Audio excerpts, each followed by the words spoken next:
আসসালামু আলাইকুম, welcome back to my channel রান্নার সন্ধানে। প্রচণ্ড গরমে একটুখানি ঠান্ডা প্রশান্তি পেতে আজ বানাচ্ছি মজাদার অরেঞ্জ ললি আইসক্রিম।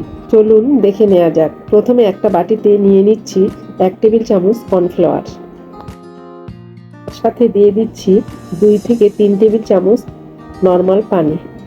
এবার কর্নফ্লাওয়ার পানির সঙ্গে ভালোভাবে মিশিয়ে নিচ্ছি। মিশিয়ে নেওয়া হয়ে গেলে এক সাইডে রেখে দিচ্ছি। আমি এখানে একটা অরেঞ্জ নিয়েছি, অরেঞ্জটা থেকে রস বের করে নিয়েছি। একটা প্যানে 2 কাপ পানি দিয়ে চুলায় বসিয়ে দিয়েছি। এবার এর মধ্যে দিয়ে দিচ্ছি 1/3 কাপ চিনি, আর সাথে দিয়ে দিচ্ছি অরেঞ্জ ট্যাং 1/4 কাপ। এখন সব কিছুকে একসঙ্গে মিশিয়ে নিচ্ছি। চিনিটা গলে গেলে এর মধ্যে দিয়ে দিচ্ছি কর্নফ্লাওয়ারের সেই মিশ্রণটা।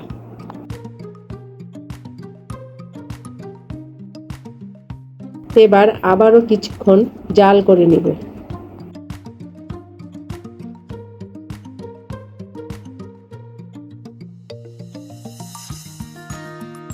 2 থেকে 3 মিনিটের মতো জাল করে নিতে হবে। মিশ্রণটা একটু ঘন হয়ে এসেছে, এখন নামিয়ে একটা বাটিতে ছাঁকনি দিয়ে ছেঁকে নিতে হবে।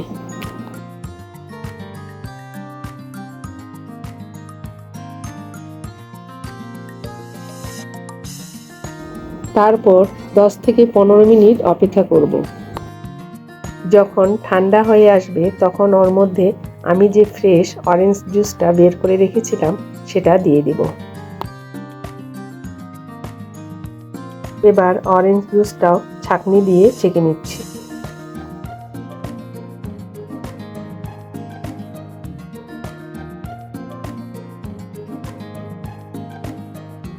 এরপর নেড়ে চেড়ে মিশিয়ে নিচ্ছি।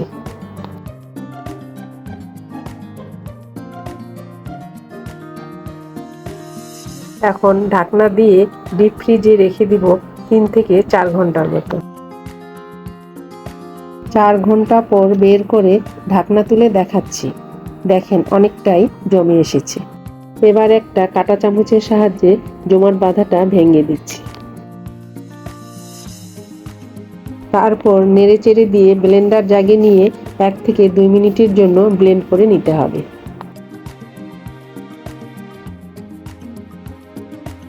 এবার ঢাকনা দিয়ে একটু ব্লেন্ড করে নিচ্ছি। আমার ব্লেন্ড করে নেওয়া হয়ে গেছে। আইসক্রিম জমানোর জন্য আমি এরকম ছাঁচ নিয়েছি। আপনারা আপনাদের পছন্দ মতো ছাঁচ ব্যবহার করবেন।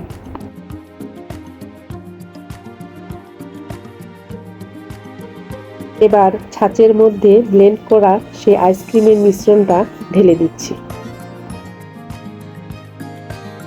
আশা করছি আজকের রেসিপি আপনাদের কাছে ভালো লাগবে। রেসিপি ভালো লাগলে অবশ্যই চ্যানেলটি সাবস্ক্রাইব করবেন এবং পাশে থাকা বেল আইকন অবশ্যই প্রেস করবেন। এখন স্টিকগুলো দিয়ে দিচ্ছি। গরমের দিনে ঠান্ডা ঠান্ডা এই ললি আইসক্রিম অবশ্যই তৈরি করে দেখবেন। এখন আইসক্রিমটাকে রেখে দিচ্ছি ডিপ ফ্রিজে 8 থেকে 9 ঘন্টার জন্য। 9 ঘন্টা পর আমার অরেঞ্জ ললি আইসক্রিম একেবারেই রেডি। এই ললি আইসক্রিম আপনারা একবার বাড়িতে ট্রাই করুন। আজকের মতো এখানে বিদায় নিচ্ছি। আল্লাহ হাফেজ।